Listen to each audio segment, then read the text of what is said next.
ইসরায়েলের জাতীয় নিরাপত্তা উপদেষ্টা জাচি হানেগভির উত্তর গাজায় যুদ্ধ পরবর্তী পরিকল্পনা বাস্তবায়ন হবে না বলে জানিয়েছেন ফিলিস্তিনি প্রতিরোধ আন্দোলন হামাস।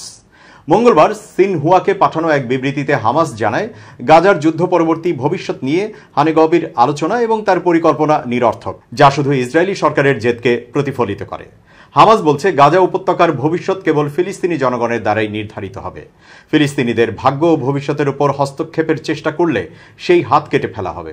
এর আগে সোমবার ইসরায়েলের রাইচম্যান বিশ্ববিদ্যালয়ে একটি সম্মেলনে হানেগভি বলেন, হামাসের জন্য যুদ্ধ পরবর্তী পরিকল্পনা করা হয়েছে, আমরা শিগগিরই এই পদক্ষেপের বাস্তবায়ন করব। তিনি বলেন, দীর্ঘমেয়াদী জয় পেতে হামাসের একটি বিকল্প প্রতিষ্ঠা করা অপরিহার্য। বিকল্পটি এমন একটি সরকার হবে যারা ফিলিস্তিনি জনগণের ভোটে নির্বাচিত, ইসরায়েলের পাশে থাকতে চায় এবং মধ্যপন্থী আরব রাষ্ট্রগুলোর সমর্থন পায়।